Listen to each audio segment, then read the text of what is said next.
Sigue con nosotros Luis Fernando López Pineda. Doctor Luis Fernando López Pineda es economista, es magíster en Ciencias Económicas de la Universidad Nacional de Colombia, investigador y docente universitario. Actualmente se desempeña como asesor en el Ministerio de Hacienda y es conferencista también de eventos nacionales e internacionales. Es consultor y coautor de libros y artículos en revistas indexadas. Bienvenido, doctor Luis Fernando López Pineda. Muchas gracias. Buenos días a todas y todos. Bueno, yo creo que los colegas que me antecedieron, me ahorraron parte de la intervención. De pronto voy a tomar menos tiempo del requerido. Evidentemente, lo que se discute en una mesa de concertación salarial sobre el salario mínimo, hablando en términos económicos, no es otra cosa que la distribución de la riqueza que se genera formalmente en un país. Y es una discusión que, como lo mencionaba el colega Jorge, ha estado precedida, sus antecedentes se dan, que está dominada por la teoría económica predominante, la teoría económica ortodoxa.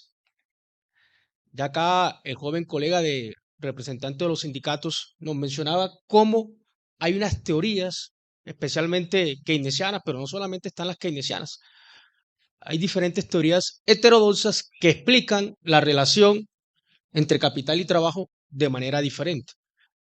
Sin embargo, en Colombia lo que ha dominado históricamente la discusión del salario mínimo ha sido la discusión de la teoría neoclásica ortodoxa.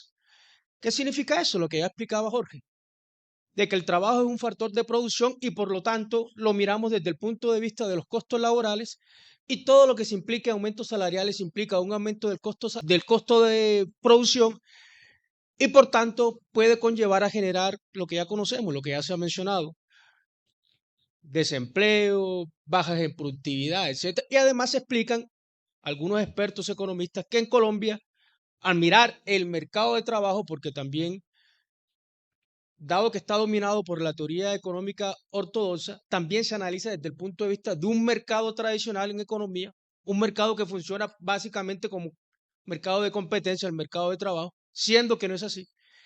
Y se dice que supuestamente algunas mediciones que se tienen en Colombia sobre productividad marginal del trabajo indican que la productividad marginal del trabajo está por debajo del salario mínimo, que por tanto, si esto se refleja en un mercado donde hay una oferta y una demanda del trabajo, lo que va a conllevar es que la oferta del trabajo sea mucho mayor a la demanda y por eso esto genera desempleo. Incluso algunos economistas han alegado de que es necesario disminuir el salario, basados en esta teoría. Sin embargo, mostraba acá el joven colega que un estudio del Banco de la República del año 2022 predice que aumentos salariales conllevan efectivamente a desempleo y a disminución de la productividad y del Producto Interno Bruto, pero utilizando una metodología antiquísima del año 1950, bueno, 1880, el modelo de equilibrio general de León Warras, que luego fue formalizado matemáticamente por Arrow y Debray en el 53, que es un modelo que ya hoy en día no utiliza nadie, el modelo de equilibrio general computacional, sabiendo que en ninguna parte una economía funciona de la forma en que predice un modelo de equilibrio general, y mucho menos en una economía como la colombiana. Nos gusta o no, es una economía de mercado capitalista, aunque yo considero que estamos en un estado premoderno del capitalismo, y que por tanto este tipo de modelo no funciona puntualmente como lo señala la teoría. Hay que contextualizar las economías.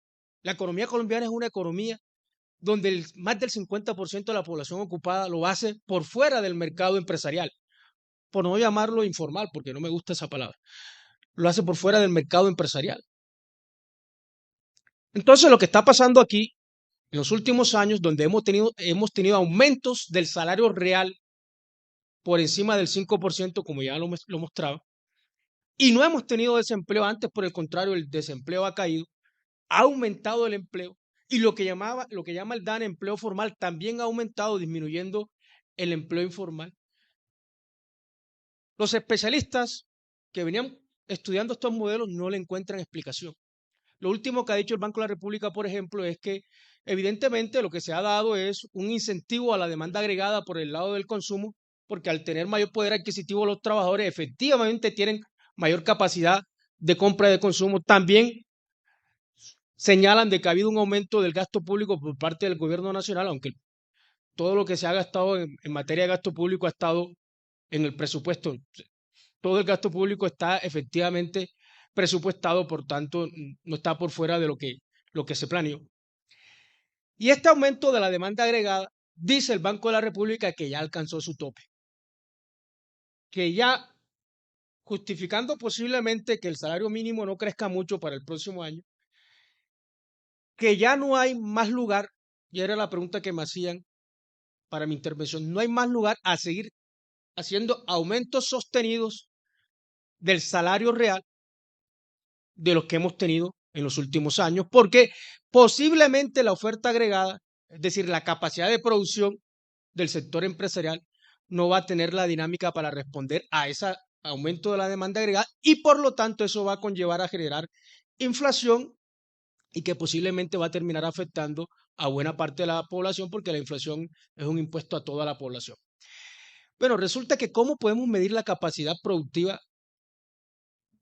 de la economía colombiana desde la oferta agregada para responder a aumentos de la demanda? Lo primero que tenemos que hacer acá son unos estudios rigurosos, científicos, para entender qué está pasando en Colombia. Yo tengo una hipótesis.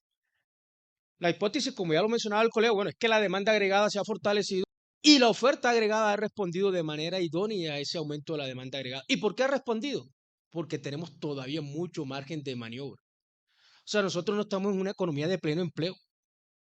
Nosotros no somos un país con una economía desarrollada. Nosotros tenemos todavía factores productivos completamente desempleados.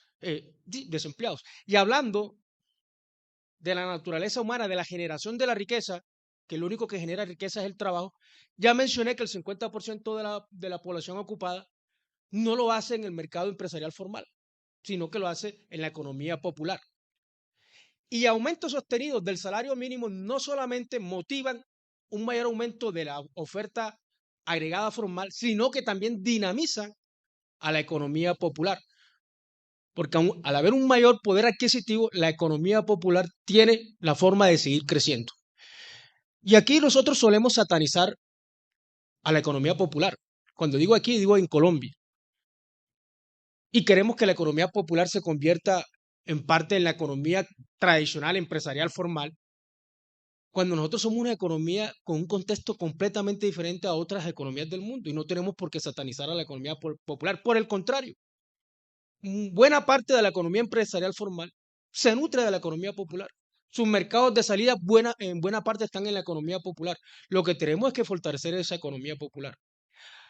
Para finalizar, qué tanto margen de maniobra tiene la mesa de concertación salarial para tomar una decisión sobre el salario mínimo del próximo año?